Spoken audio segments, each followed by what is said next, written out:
Debbie, Tony, Erica, Sydney, Amber, Dino, Brian, Faultline.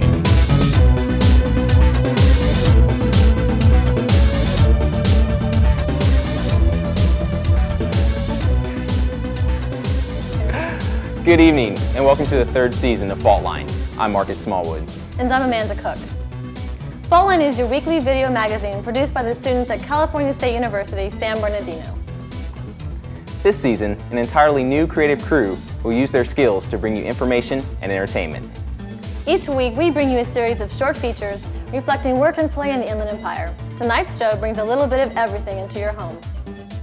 Two of our Faultliners took it upon themselves to seek fun and excitement outside the Inland Empire. They found more than their fair share at Huntington Beach.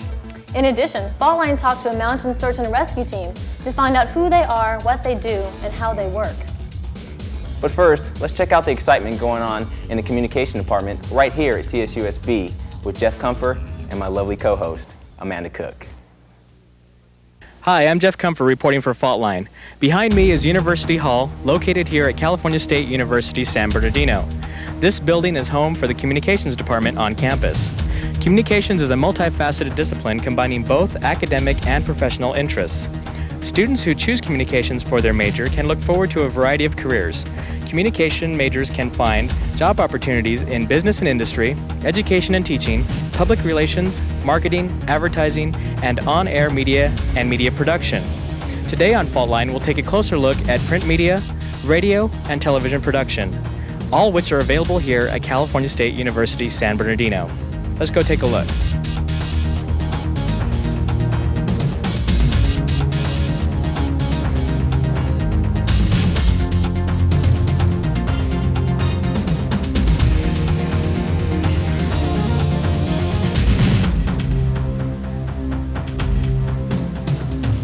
This is a TV lab and studio for the comm department here at Cal State San Bernardino. This is where Faultline is filmed. Let's go inside and talk to Erica Carr and see what her experience has been like with the communications department. This summer I was an intern at Inland Empire TV News. I was a field reporter, and what Inland Empire TV News is, it's a public access channel that comes out of Rancho Cucamonga. It's a small little station. Yes, I was a field reporter. I had my own cameraman. I would go in every morning and I'd look up stories throughout the newspaper, or I'd go on assignments that I was given to by my news director, and I'd go and I'd cover the story and get interviews, get cover shots, come back, edit it, and have it ready for the 5 o'clock news. The communications department here at Cal State has helped me get closer to my career goals because I've been able to work really closely with my advisor. They've given me opportunity for a lot of hands-on experience, and they've just been extremely beneficial. I don't think I would have got as close or personal one-to-one advising and teaching that I received here at Cal State at any other school. So it's been extremely helpful in helping me reach my career goal.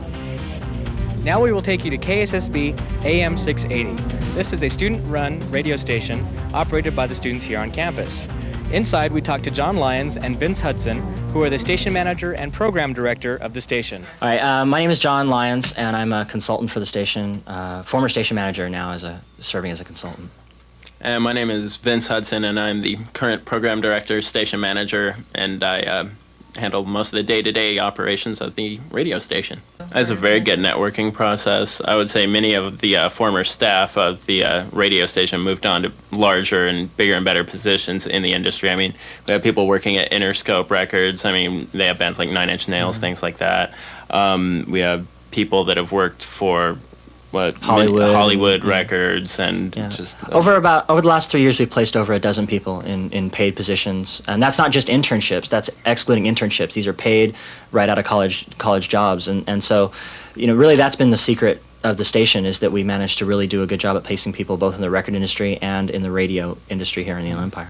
The station's been on the air for about 10 years. In this incarnation, we just started as KSSB 680 AM this year. We've done some remodeling and some reconfiguring of the station, and so now we're a whole brand new incarnation. So it's a new we're excited. New decade. We're jazzed. We're all excited about being on the air. The KSSB of the '90s that will take us to the turn of the century, the year 2000. What are you, Al Gore? What is now. this? No, yeah, we're really excited. I mean, it's cool. We're really excited about that. You know, that we're on the air finally.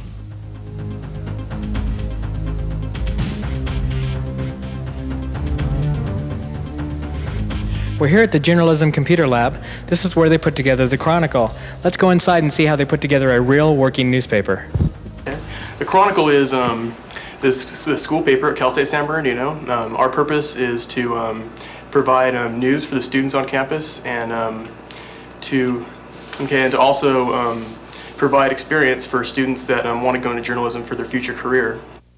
Most of our articles are about the school and the sports and everything that deals with school, but we're trying to implement activities that are in the area of San Bernardino, or maybe news events that are actually in San Bernardino area.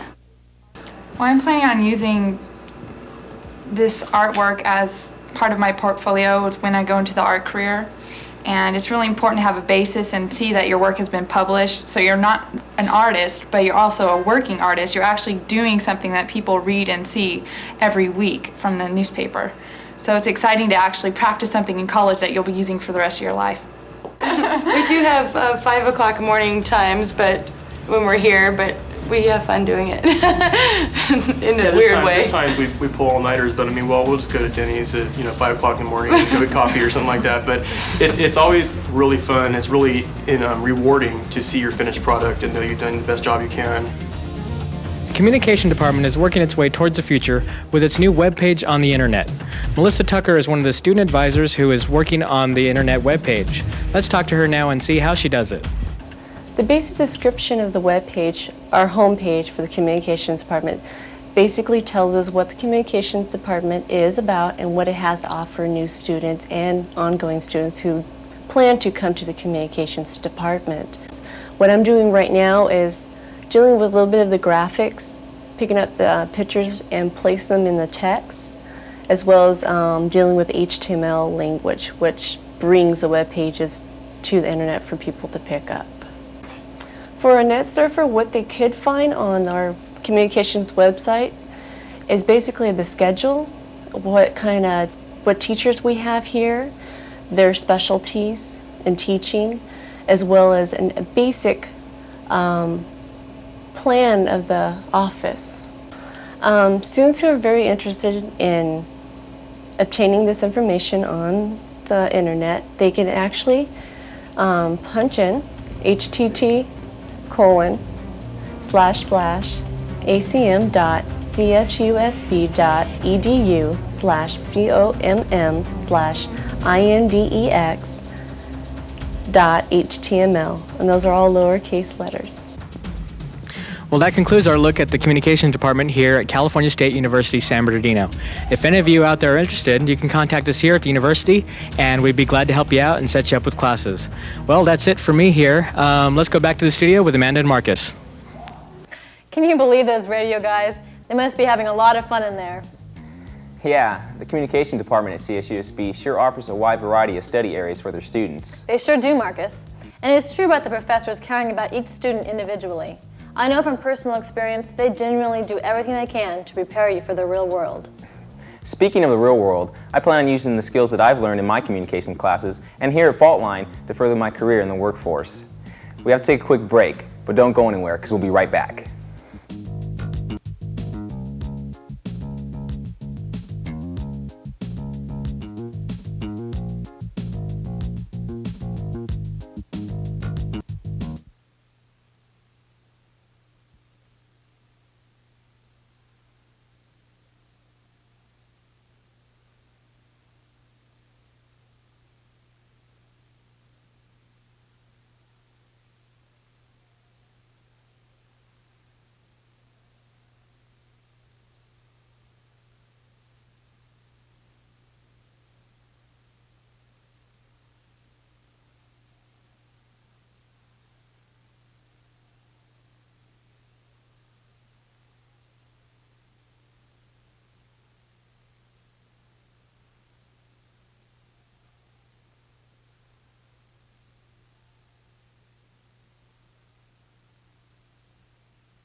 Welcome back to Faultline.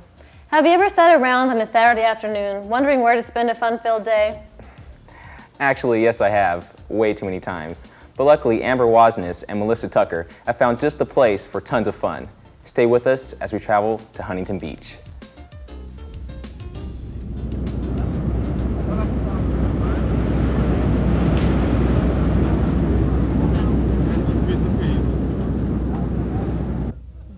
Hi, this is Melissa. I'm with the Faultline. Welcome to Huntington Beach. We're here to see what the beach has to offer you. As you can see, we're at the beach right now. There's a huge variety of people, along as a surf competition, and behind me is a gentleman with a kite who's been playing all day long with the kids. California beaches have a lot to offer, and we in Huntington Beach today having a big surf contest that just comes through every year. And U.S. Open, we have the OP, and we have volleyball contests working it, and beach is basically, I see it for families to come out and relax, stay away from the problems that they have inland in their home settings, and kids come down here, enjoy the company, the relationships. Men come down here just to have dinner and have a lot of fun out here. Riding bicycles, we do a lot of activity to stay in shape. To me, a beach is just to let your freedom go and be comfortable and just relax. We're back at Huntington Beach, and I'm here with Mike Pagors and Michael. Look at that. What does the beach have to offer you and your kids? Well, we just moved here, and I felt like moving back to Southern California. I wanted to get close to the ocean. Primarily, I think that the air's a little bit cleaner close to the ocean, and I don't know, I thought it'd be kind of nice to be able to raise my kids near the ocean and teach them to surf and that kind of stuff. And there's a lot of activities and down here, and we looked at a lot of different communities when we moved from Northern California, and Huntington Beach seemed to be a really nice family town, so that's why we picked here. Hi, I'm Mabel. The people that I see coming down to the beach, usually you just see an intense amount of energy. Really, that's what it's all about. It's just an incredible amount of energy. They just come here. Everyone's looking young. No matter how old they are, they're always looking young just because of that energy that they have around them. They're very active. That's what they come here for, really, is just for the energy and for the action. I like to watch the people that come to the beach. Really, that's a favorite pastime down here. It's watching the people that come to the beach. Really, my whole job is to keep the energy up here, because everyone understands that. Everyone at the beach understands that, so they come here to participate with it. Everyone comes down here to play, and the only reason I get people over here is because they want to play. Of course, they buy something now and then. That's always nice. But they like to play. They just like to keep the energy up. And that's my job. My job is just to keep it all happening, keep it going. Hi, this is Melissa. We're at Huntington Beach, and I'm here with Brian and Jesse. And we're going to just want to find out, why is it that you guys come to the beach? I've been coming to the beach for about 15 years surfing. I started when I was 5, and so I just can't get enough of it. Really? And how about you? Actually, I'm lost. Where's Griffith Park? Observatory. No, actually, I go for the bars on Main Street right here. Cool bars. Another highlight to Huntington Beach is their Main Street. Now, Main Street here offers quite a lot for everyone. There's shops and cafes, so you can come down here and kick back, relax in a nice chair, watch the people walk by, and have a little conversation. So come on, follow me, and we're going to take a little trip down Main Street.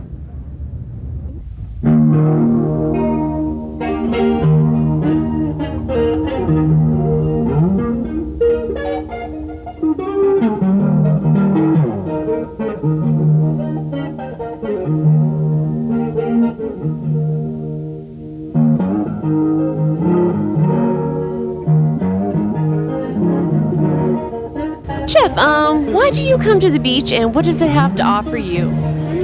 Come to the beach? Well, there's a lot of reasons, and there's a lot of offerings, because I used to live in lovely downtown San Bernardino, and this is a little more pleasant, I think. there's downsides to it, but the upside is that within minutes from virtually anywhere with a bike path or just driving a car, you can get to the beach path with access. So you can go to the beach. There's always activities. Down here, Huntington Beach offers a lot, such as surf contests and roller skating, and there's always something done here. Car shows, motorcycles. There's live music here. There's a lot of activities. So there's always something going on. You never have a lack of things to do. There's always something to do. Hi, we're at Huntington Beach at a local cafe along the main strip. I'm here with Lisa. Well, hey, Lisa. Now, I wanted to know, on a normal Friday and Saturday night, what is there really to do down in Huntington Beach? Well, I come and hang out with my friends. We go to the shops and we always eat. Assuming there's a lot of good cafes or restaurants along this way? Yes, there are.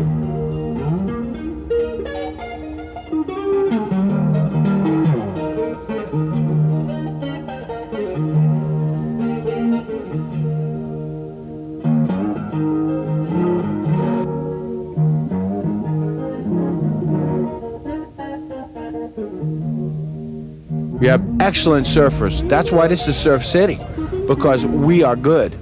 You have excellent musicians here. We have people from every walk of life, rich people, poor people, in the middle people, and they are really excellent musicians.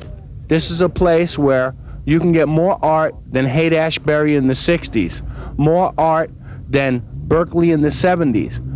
You have more of a renaissance going on here than anything else. I'm here with J.B. Hume. Well, J.B. Hume, this is a wonderful day today in Huntington Beach. And what does the beach really have to offer you? Job security, continuous employment. This is a great weekend, so everybody's enjoying it now. And later on tonight, if the good people down here will have a good time, the people that want to mess things up, we got a place for them too.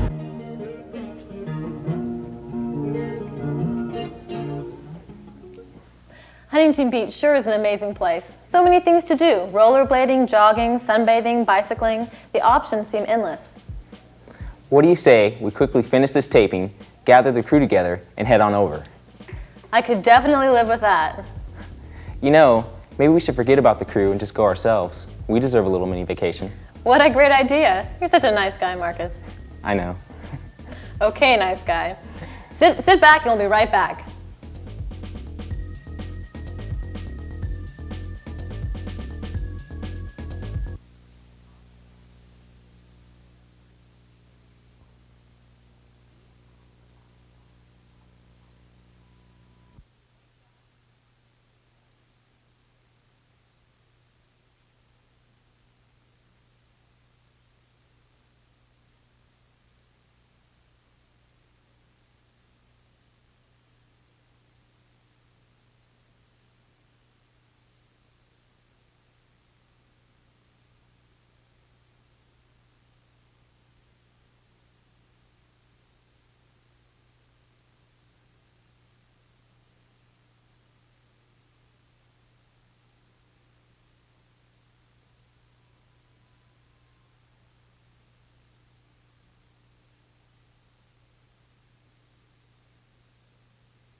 Hey, and welcome back, and thanks for staying tuned in. Our last segment on Faultline tonight recognizes the heroics of the men and women who risk their lives for people like you and me every day.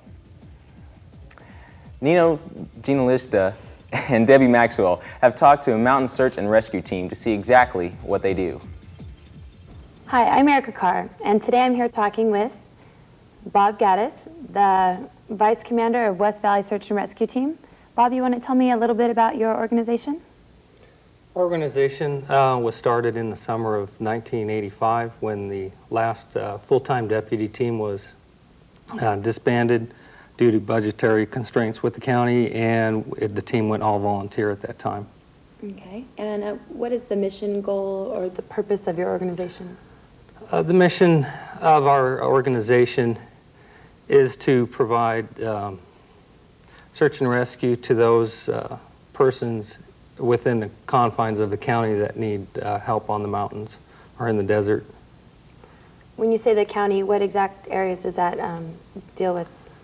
All of San Bernardino County, from the LA County line all the way to the Colorado River, and from almost Death Valley to Riverside County.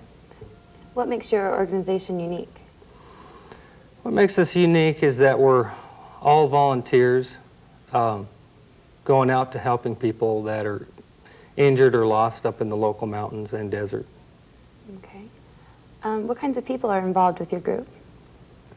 We have a big diversity of people in our group. We have school teachers, construction workers, electricians, policemen from other cities, firefighters, salespeople, warehouse managers, pretty much the gamut, whoever wants to help out. And they're all volunteer? All volunteered. Nobody in our organization is paid. How is your organization funded? Do you have fundraisers? What supports?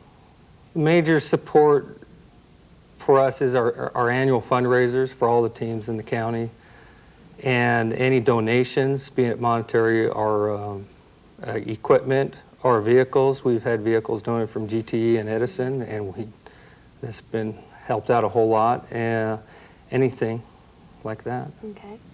What kind of training is involved with the organization? There's a lot of training that's involved as far as there's a lot of technical rope rescue systems that we have to learn, tracking, learning how to track people, winter survival skills, winter snow travel skills in the snow and on the ice. We've got map and compass that we have to understand really good, and how to bivouac comfortably overnight on a search so you can stay out for 24 to 48 hours without having to come back into base camp. And there's a lot of little other things too. Who is your organization affiliated with? We're affiliated with the San Bernardino County Sheriff's Department. The state mandates that all the sheriffs in the state are responsible for search and rescue in their county. And so it falls upon the San Bernardino County Sheriff's Department. How does being a part of this group affect a family life? How does it affect your family life? It affects the family life because you're taken away. You can be taken away at any time of the day, night. It always seems to come when you've got a dinner to go to, or 9 or 10 p.m. on a Sunday evening. Usually is when you get most of your calls, and you've got to have an understanding with your family, your wife or significant other, that you could be called away at any time, because that's what you join the team to do something, you know, to help out these people in the wilderness, and when you're called, that you're needed. Okay. And when you're out there on a call, like, what does it feel like? Is it mental? Is there a rush? Oh, it's a rush. It's a big rush when you find somebody. That's a real huge rush. It's mental when the going gets tough. The winter is probably the worst times because it's snowing, it's extremely cold, it's windy, you're hiking through waist-deep snow. It's just difficult, and that's when mental, and that's where our training really comes in hand, because you're still staying in your comfort zone. You still know you can do it because you've done it in the past on trainings. Now, since this is all volunteer, what motivates you to do it? I mean, it's volunteer, you're not getting paid for it. What's the drive behind it? Community service. I'm a fireman, is my real job, and I want to do something for the community I live in. And I heard about this, and I looked at it and signed up for it, and I've had a lot of fun, and I enjoy doing it. How can citizens help support your group? I mean, is there anything that I could do if I say I don't want to be a volunteer? What could I do to help you guys out? Well, citizens can help us out in many ways. Either donations to help us buy equipment that we need to stay with the updated equipment that's out there for us, or donating supplies that we might need, from anywhere from medical supplies to the technical equipment that we need, and vehicles that the team needs to get around to do their searches, and are with services for our fundraisers if they can help in that way. Okay. What advice do you have for hikers and campers so they don't have to get into a situation where you're needed? There's a hiker can do a lot to help them out out in the wilderness is by leaving a shoe imprint on foil on the car seat of his car in case he is lost. We have a track to follow that. He can leave a good itinerary where he's going, the route he's taking to it, and the route he's coming back. Times when he should be back by, so who's ever waiting for him at home, if he's not back by a certain time, will call us, so we get a good start on looking for him then, instead of leaving it open and not knowing when to start. I think those would be pretty much the basic, and also carrying the 10 essentials. So he can survive out there if the weather changes, he's got plenty extra food and plenty of water, and the essentials, map and compass, so he can find his way if he does get lost. Okay, well, thank you for your time. It sounds like some great advice for some hikers and campers, and just it sounds like a really neat organization, and it comforts me to know that there's help out there. So Well, I appreciate it. Well, thank you very much. It's a lot of fun. Okay. If you are interested in supporting the West Valley Search and Rescue Team, please contact them through Volunteer Forces at 909-387-3500. This is Erica Carr reporting for Faultline with Bob Gaddis of West Valley Search and Rescue Team. Back to you, Amanda and Marcus. What amazing lives these men and women lead. They sure do, and we have so much to thank them for. I know I'll always feel a little safer, knowing that in desperate times and tragedy, this rescue team and others like it are out there and ready to act on the behalf of others. Absolutely. Maybe we should be paying them more in return for what they contribute to our community and communities like it. That sure sounds fair, and you know, I wouldn't mind being paid for my contributions to Faultline. You dream way too much, girl. Well, we sure hope you've enjoyed the season premiere of Faultline. Next week, we'll bring you 3 more stories of the Inland Empire from our studios here at Cal State. Faultline airs each week for your pleasure. Faultline is written, produced, and directed by the students at California State University, San Bernardino. We hope you had as much fun watching Faultline as we did making it, and as always, we welcome any comments or suggestions.